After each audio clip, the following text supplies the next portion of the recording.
Olá, bom dia.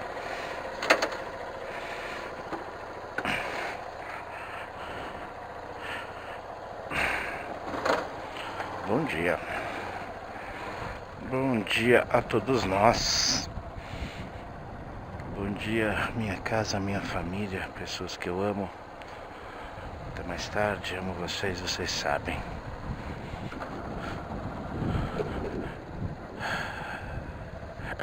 Bom dia, linda manhã de quarta-feira, dia 3 de abril de 2019.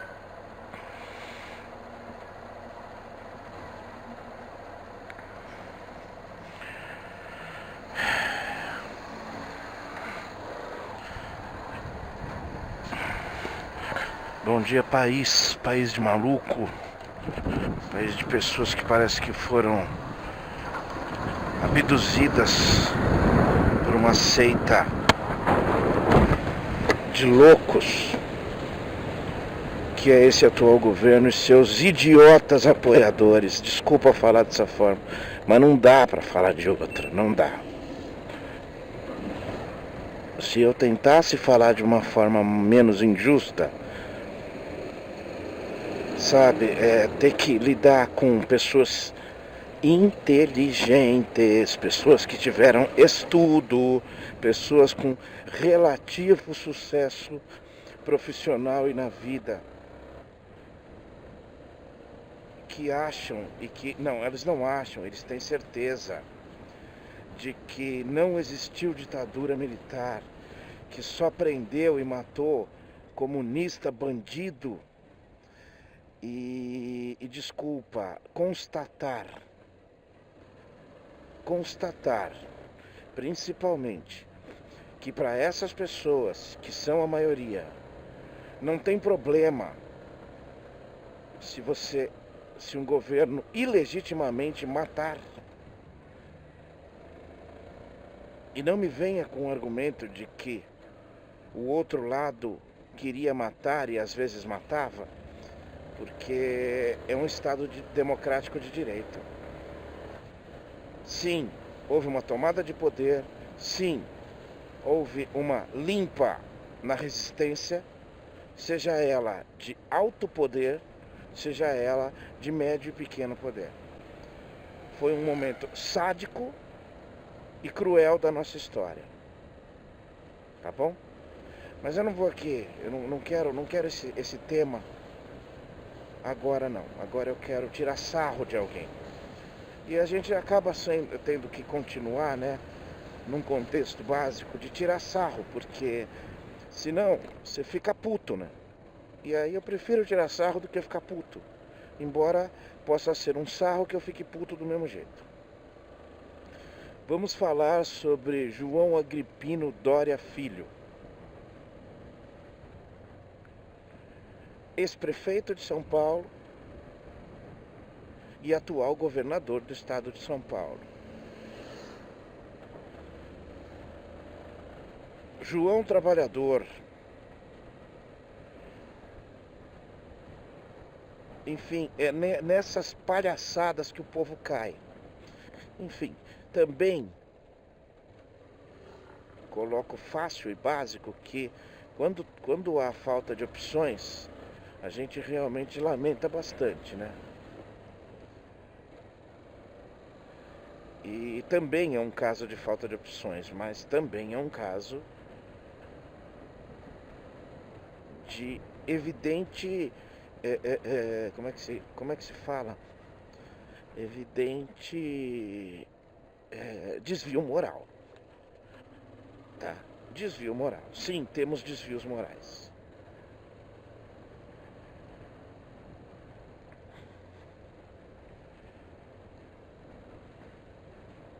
Tá bom?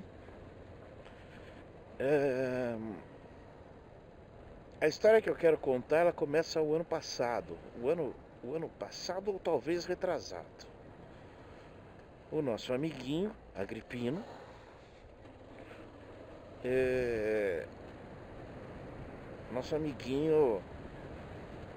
resolveu tudo que ele fazia, principalmente esteticamente falando para a cidade, ele sempre colocou que eram parcerias, que havia contrapartidas, ele não estava pagando nada, mas estava concedendo o direito ao uso de alguma coisa.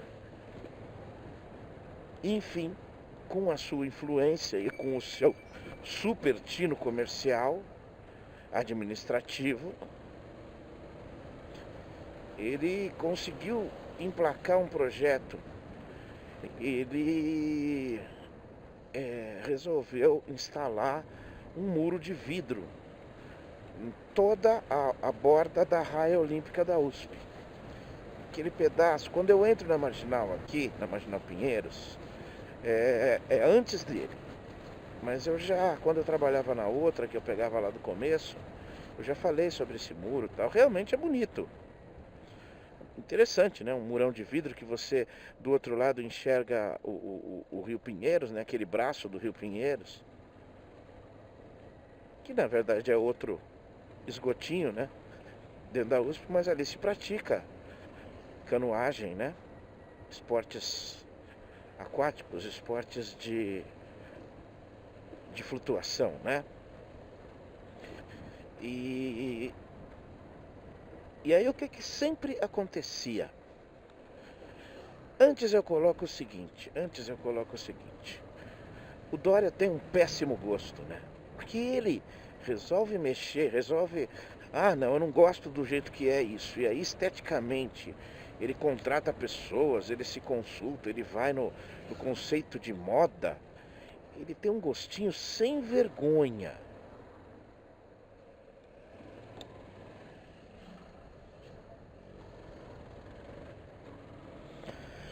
Esbarrei bem na viatura da polícia, né?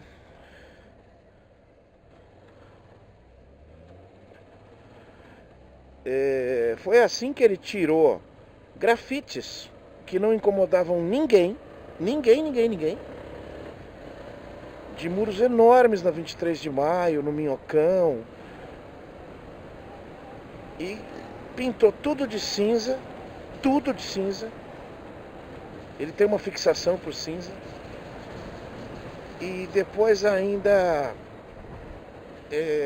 foi colocar lá em alguns pedaços aqueles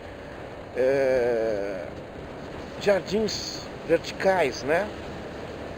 Que hoje, depois de um ano e pouco após a implantação, estão todos secos, não houve manutenção. E hoje você tem muros cinzas, que já não são cinzas, ficaram bem pretos, bem consumidos aí pelo tempo, rapidamente. E plantas mortas.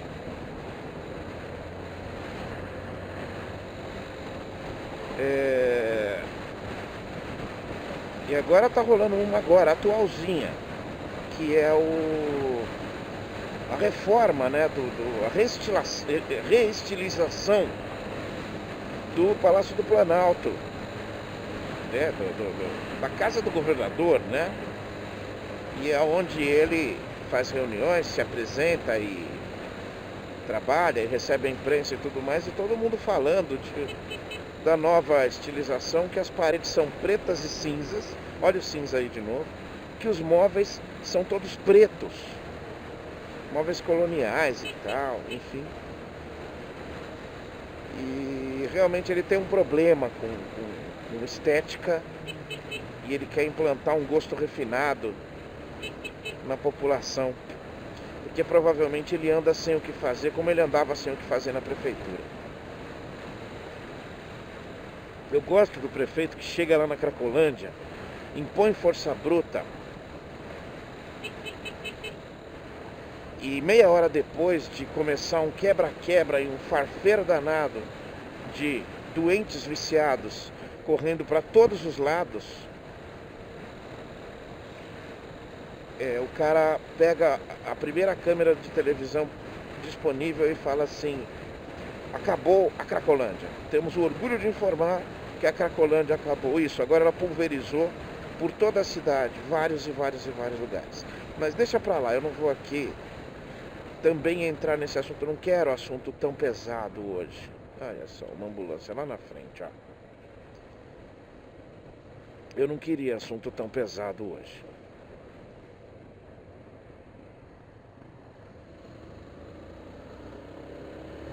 E aí hoje no Bom Dia São Paulo, novamente mostrando o helicóptero da Globo, novamente mostrando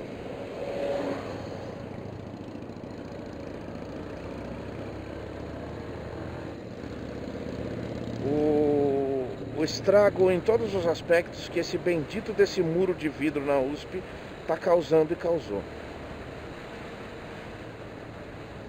Estrago feio, feio, feio. Eu tô aqui agora, deixa eu tentar me concentrar um pouquinho mais, porque eu queria passar desta ambulância aqui que eu acabei de passar.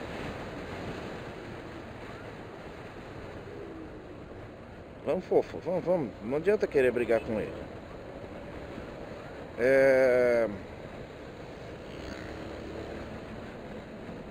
E é por isso que eu tô falando do muro de vidro da raia da USP.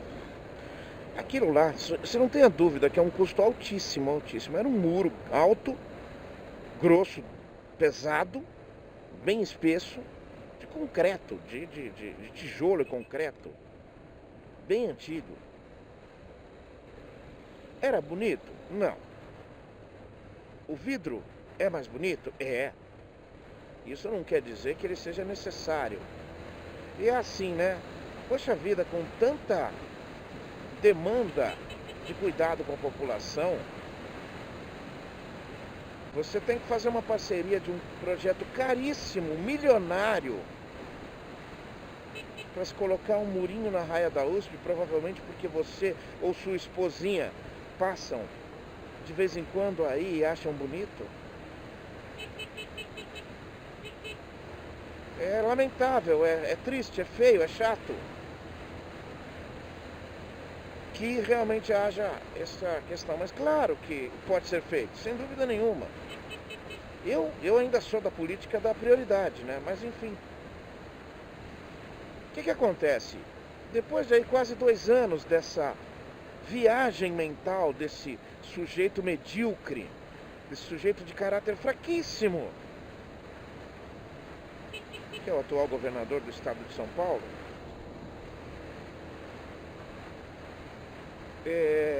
tem-se mais latente o resultado dessa viagem. Primeiro, sério mesmo, menina? Puta que pariu.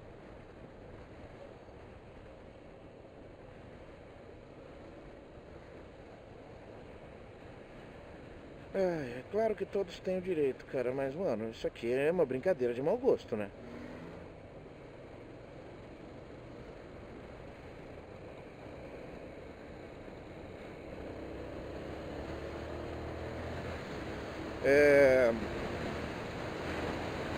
São 14 placas, e essas placas, cada placa, mano, é quase 2 quilômetros de vidro. Esse vidro tem que ser muito forte, muito...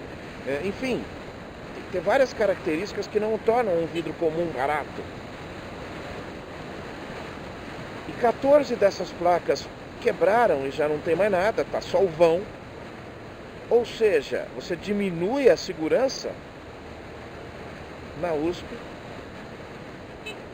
Claro que tem polícia lá dentro, tem polícia própria, tem polícia militar e tudo mais, mas... Porra, mano, os caras não tem mais o que combater, por exemplo, assaltos e mortes dentro da USP, o que acontece com frequência, infelizmente. Eles vão ter que agora se preocupar com os vãos que foram deixados na marginal do Rio Pinheiros para a raia olímpica da USP. Por quê? Equipamentos náuticos, equipamentos de flutuação são hiper caros. Vou te falar, mano, esse horário é o horário dos mosca. Embora hoje eu peguei só 2, mas são 2 daqueles mágicos, né? Daqueles que falam, puta merda, mano. O ônibus é mais rápido que eles no corredor. Mas enfim.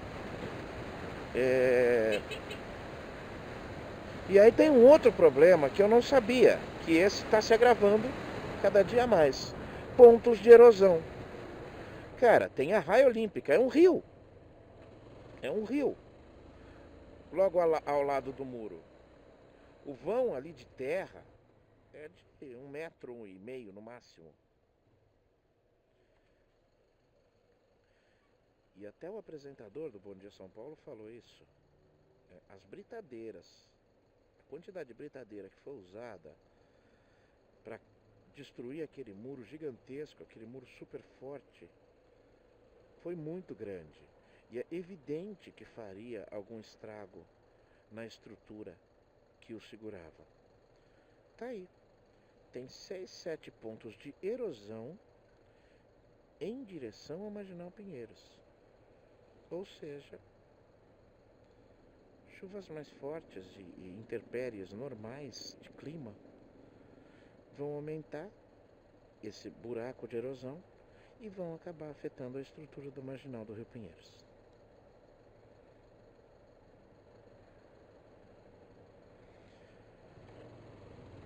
E aí, sabe o que foi mais engraçado? Para matar o jogo logo, né? Para que as pessoas efetivamente pensem. Mas não pensam. É assim, tentar pensar, é assim, eu já percebi uma coisa, povo é povo em qualquer lugar. Povo é merdão em sua atitude majoritária, ou seja, em sua maioria, é atitude bosta. É. Em qualquer lugar. A diferença é que a responsabilização já é uma verdade tranquila para boa parte.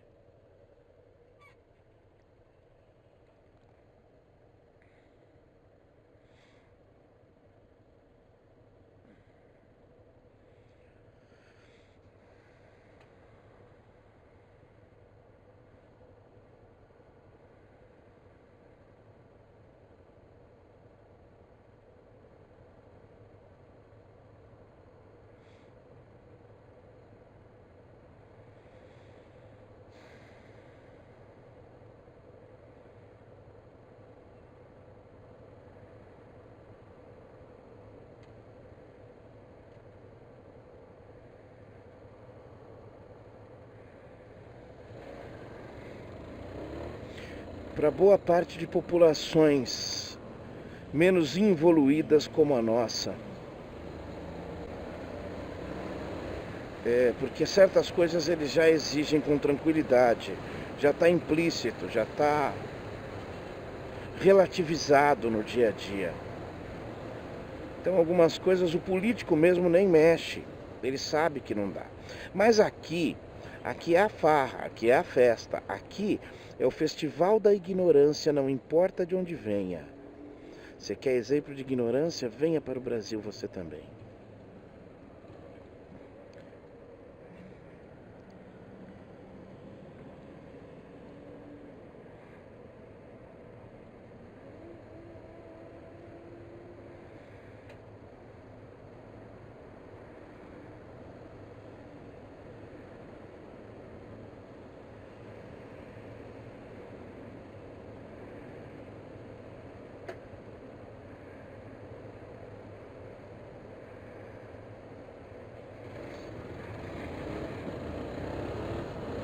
Por que eu falo isso? Porque o prefeito fez isso aliás, a obra foi feita, iniciativa completa da prefeitura, mesmo o muro da Raia Olímpica seja um imóvel de responsabilidade do governo do estado, ok? Mas quem o fez, quem assumiu, quem conseguiu, a título de presente, a título de doação, o que quer que seja, quem o fez foi a prefeitura. Iniciativa imediata do prefeito.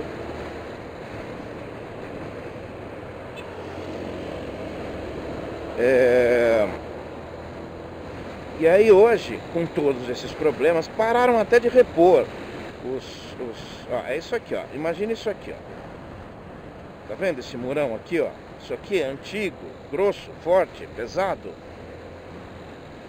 Colocaram tudo isso aqui de vidro. É lá atrás, no quarteirão anterior da Marginal. Tá? Pra se entender aqui. Beleza? Ao que ser questionada hoje, A prefeitura respondeu com tranquilidade. As dependências não pertencem, não são de jurisdição da prefeitura. Ah, é outro prefeito agora? É o vice-prefeito dele, que por sinal é neto de Mário Covas, né? Um político de uma envergadura diferente que está faltando nos dias de hoje para nós. Não acho que ele era um herói nem nada, cagou pra cacete, mas num conceito de estrutura, era um político de estirpe bem diferente, bem diferente. Enfim, voltemos.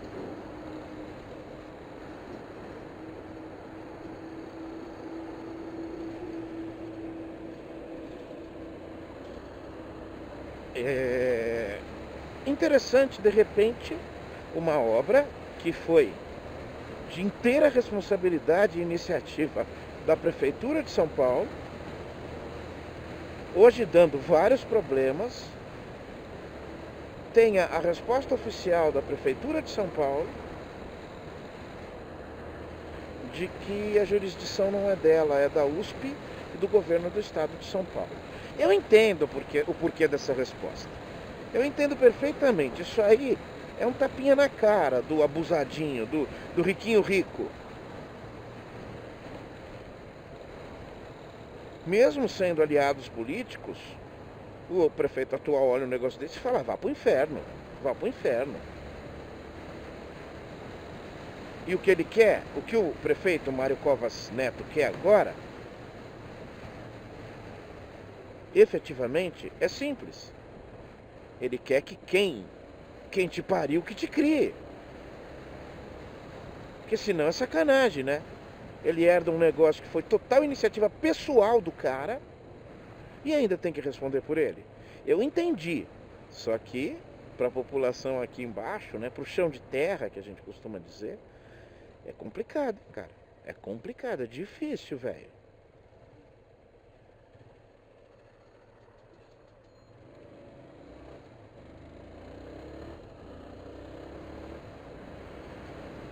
Mas é isso, né, cara? Estamos falando efetivamente de uma população que não liga para isso.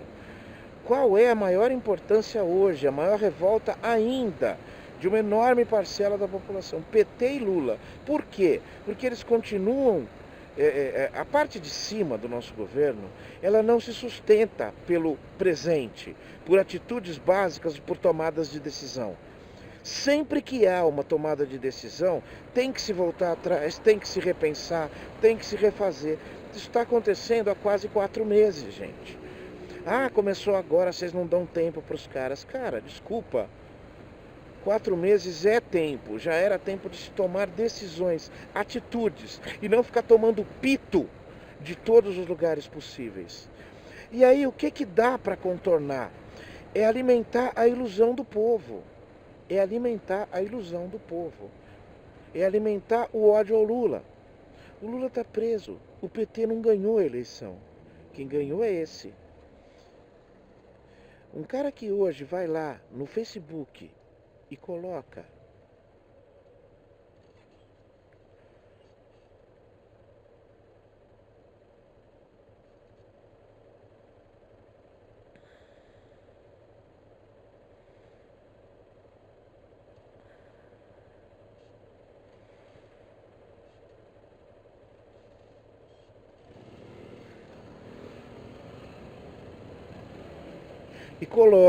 hoje, dia 3 de abril, que não houve golpe militar e que o golpe militar só matou quem merecia ser morto, né? Porque é essa a mensagem básica.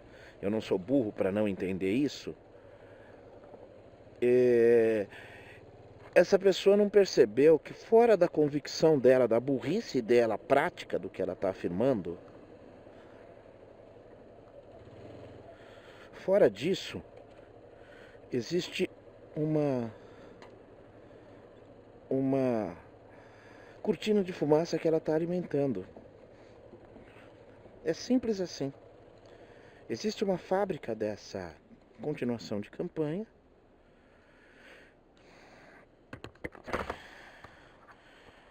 que alimenta nessa fraqueza moral e ética da população mesmo, essa cortina de fumaça, e essa cortina de fumaça fica aí, passa por vários dias, cria discussões e tudo mais, e desvia o foco de um governo que não consegue fazer nada porque não tem capacidade para fazer nada. Pela tosquice, pela imbecilidade, pela vaidade e pela burrice mesmo. Tá bom, gente? Recado dado, até mais tarde, tchau.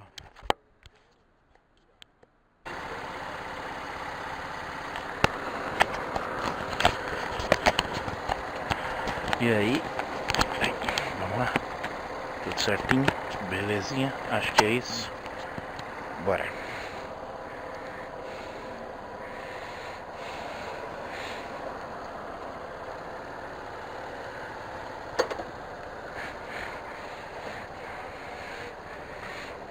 O mano aqui encostou bem a motinha dele na minha. Ai, meu pulso zoado. Deu uma brida feia agora. Doeu. Sol, calor. Uma típica tarde de outono? Não.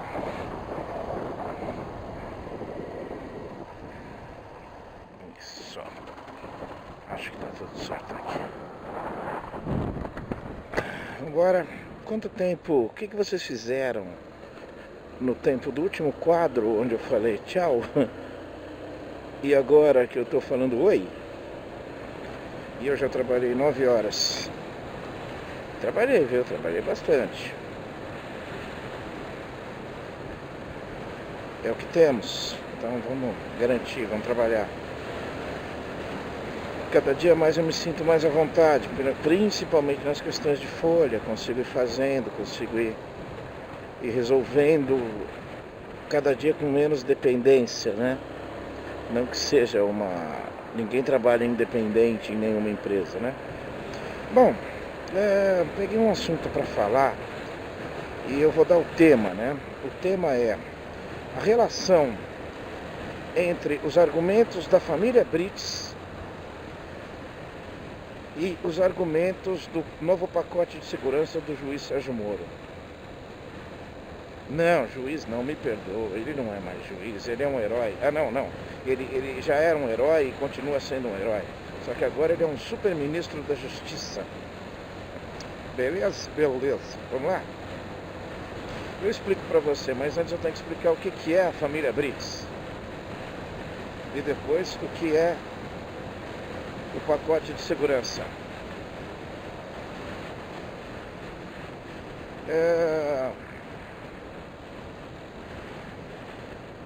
Um jogador de futebol, não sei há quanto tempo, já fazem alguns meses isso aí.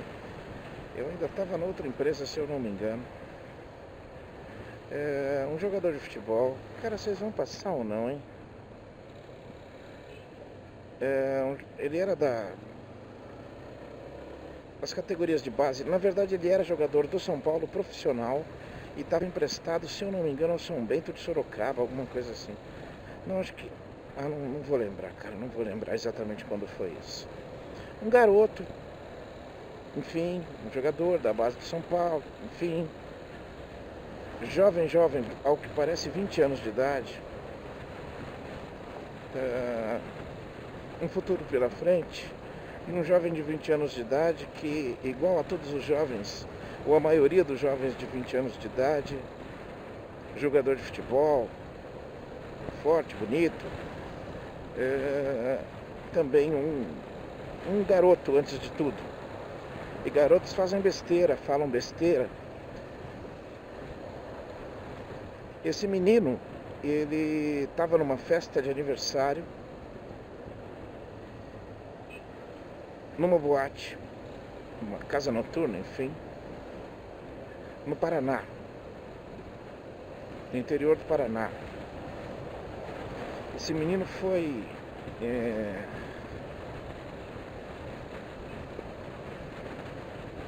estava na festa, enfim, e a festa acabou e depois a festa continuou na casa do pai da aniversariante. Pessoas com relativamente boas condições de posse nada ricos assim, mas relativamente confortáveis financeiramente, os pais dessa menina que estava completando 18 anos. Ok? Este garoto, o Daniel, este jogador, tomou todas e mais um pouco na festa, provavelmente na casa noturna, e depois a festa, como eles costumam dizer, tá lá nos altos, né? O after party, isso é muito comum em muitos lugares. Aí, acabou aqui a festa, vamos continuar na minha casa. E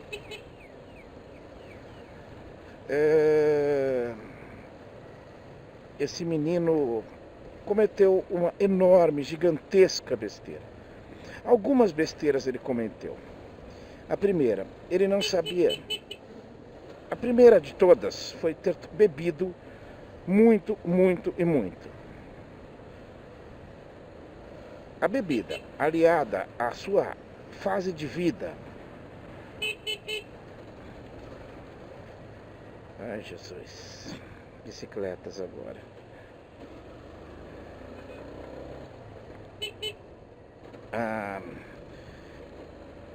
E ao seu temperamento, à sua brincadeira, à sua forma de agir, tudo isso junto fez com que ele fizesse enormes besteiras nessa questão, nesse dia, nessa casa. E ele acabou, pelo que eu entendi, tá? Para se aparecer para os amigos, porque ele tinha 20 anos de idade. Para se aparecer para os amigos, ele viu a dona da casa, uma mulher bonita, a mãe da menina, da garota aniversariante, deitada na cama, deitada. E ele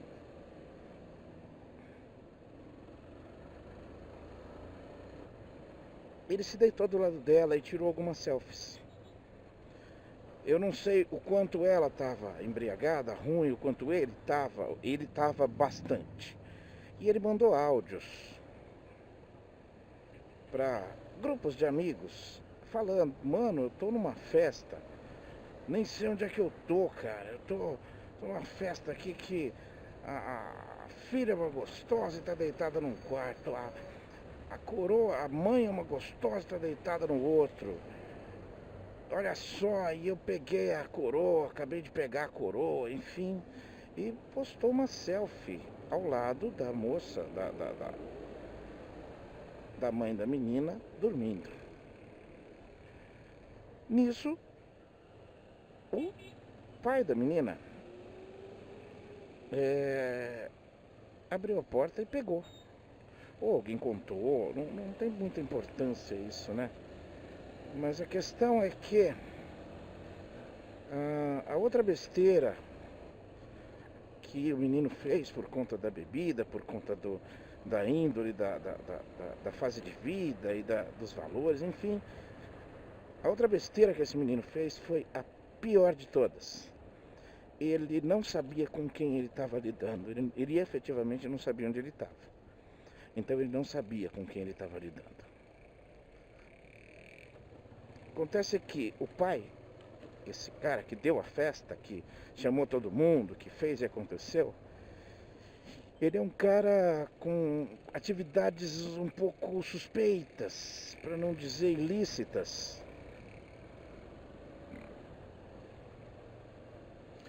E um cara que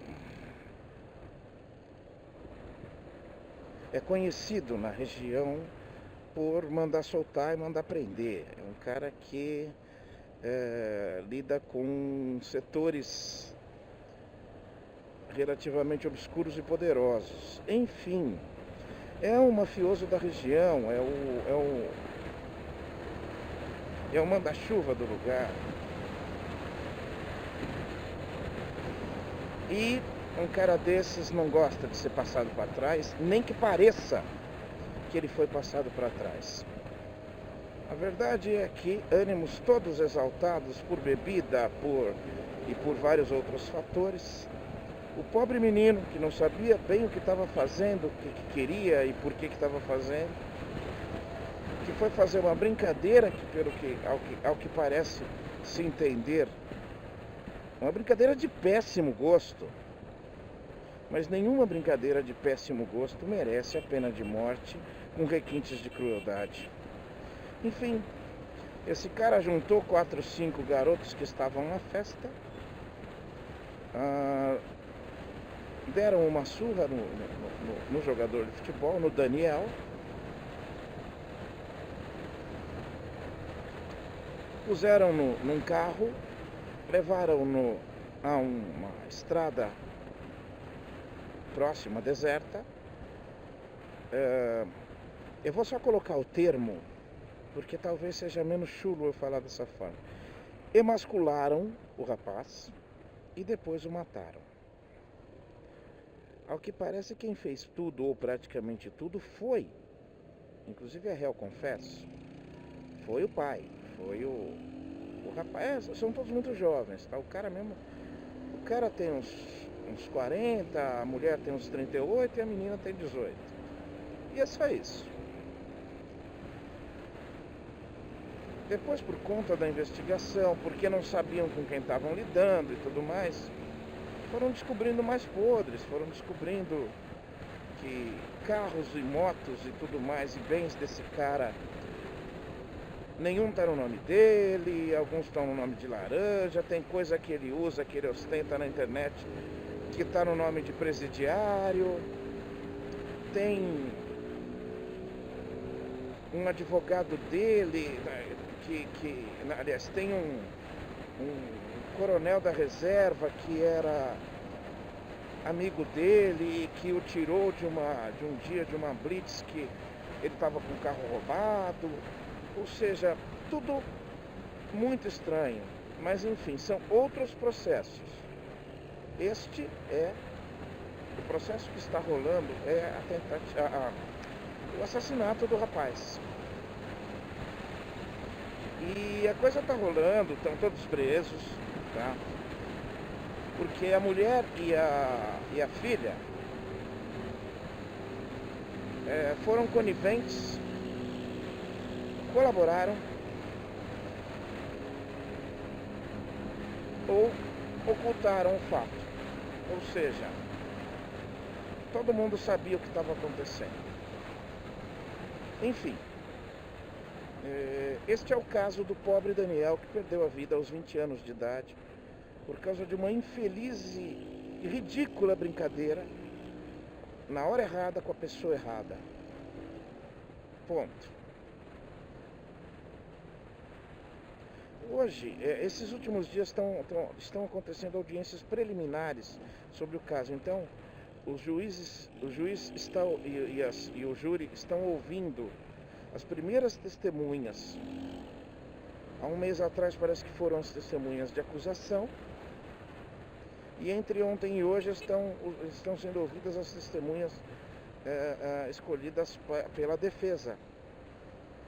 As defesas estão desmembradas, tá? Mas a da família em si, da família inteira em si, não está. O pai, a mãe e a filha. E hoje, o que me chamou a atenção foi uma explicação que os pais, os avós da aniversariante, os pais da mãe, foram depor e foram colocar toda a sua emoção, sua índole e sua maneira de pensar.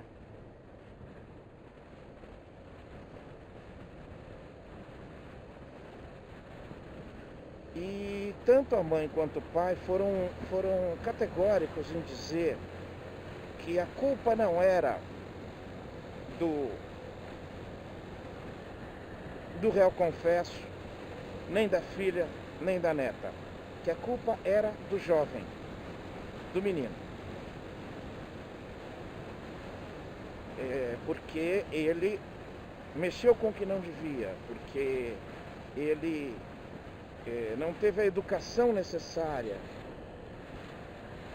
e assim por diante. Tanto a mãe quanto o pai da mãe da menina, que está lá também, está presa. E a gente ouve isso e para a conversa aqui. Vou tentar agora, porque faltam aqui uns 6, 7 minutos no máximo para eu chegar em casa.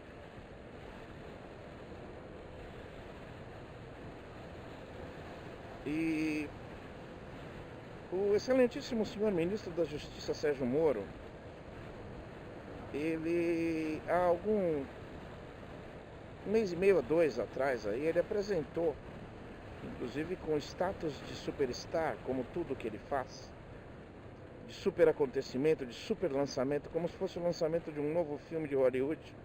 Ele apresentou as suas sugestões para um pacote contra a corrupção e contra a corrupção, anticorrupção e de agravamento de fatos criminais. Ou seja, um pacote de anticorrupção e criminal, para que o Congresso analise e valide aí as questões que ele está sugerindo. Eu não vou falar sobre os resultados do que está acontecendo com isso, porque a vaidade dele já está fazendo ele meter pés pelas mãos em algumas coisas, mas vamos por fatos em si. Entre várias medidas pedidas no tal pacote,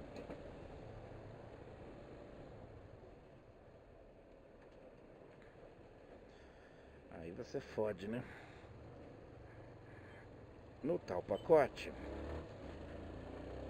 está uma questão que me chamou muito a atenção.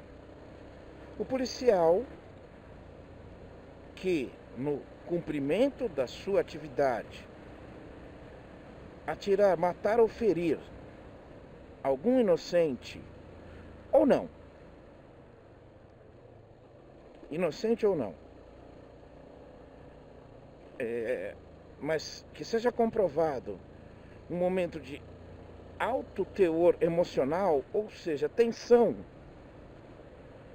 que isso seja utilizado como atenuante, como defesa para esse policial. Algumas vezes eu tenho que parar as minhas narrativas para explicar que eu não tenho nada contra policiais, eu me dou muito bem com policiais, conhecidos e desconhecidos. Sei a merda que é ser o que eles são, sei e agradeço por eles serem o que são, porque precisamos de policiais, precisamos de pessoas que nos ajudem.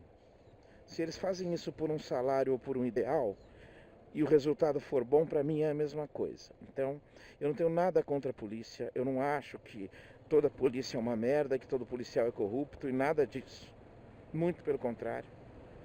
E acho que há maus profissionais na polícia, como há maus profissionais em recursos humanos, em analistas de suporte, em assistentes contábeis e qualquer outra profissão do mundo, em presidentes, em ministros de justiça.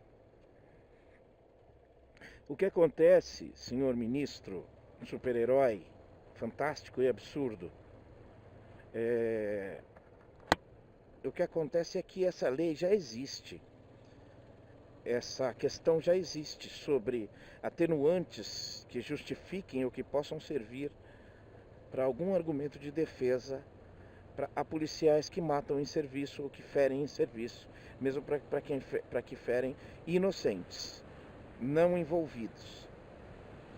Mas o que acontece quando, e é importante que a gente entenda o contexto, quando num período onde valores antigos e coisa de policial tem que matar e bandido tem que morrer mesmo, e suspeito que morre porque estava no lugar errado, não devia estar lá e assim por diante, Em tempos desse, um cara desses, influente como ele é, colocar isso, é reforçar esse conceito de incentivo à violência policial, antes de uma conversa, antes de alguma outra coisa. Qual a relação do que eu estou falando para o caso dos Brits e para a defesa que os pais da moça presa fizeram hoje diante do juiz e diante da imprensa? A semelhança é que estamos nesse momento aonde se justifica o me provocou, eu fiz mesmo. Quem mandou? Procurou. Ele que quis. A gente está começando a dizer de uma forma ainda disfarçada, mas daqui a pouco não, que a culpa do estupro é da mulher.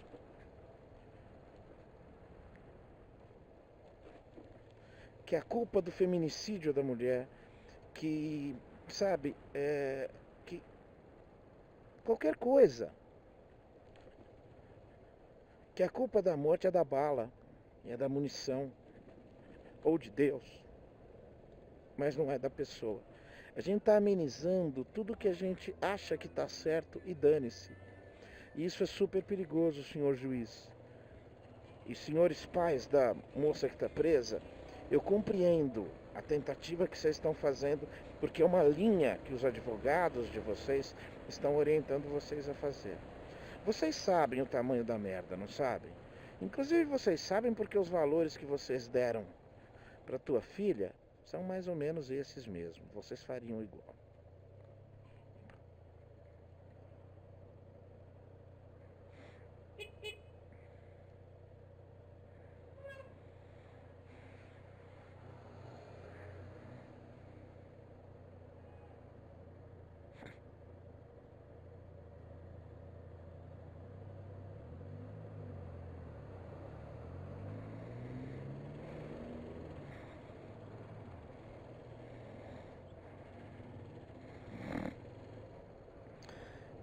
E é para isso que a gente está indo, gente. Não pode ser assim. Entenda de uma forma simples, não pode ser assim. Não é para ser assim. Não era para a gente em 2019 estar cultivando este tipo de filosofia. Filosofia de extermínio. Filosofia de dominação pela força. Eu não quero saber se o bandido usa força. Eu tenho que impedi-lo. E eu tenho que, o mínimo possível, usar a força também. Vamos lá, gente. Tem segundo tempo. Beijo do gordo. Até mais. Recado dado. Tchau.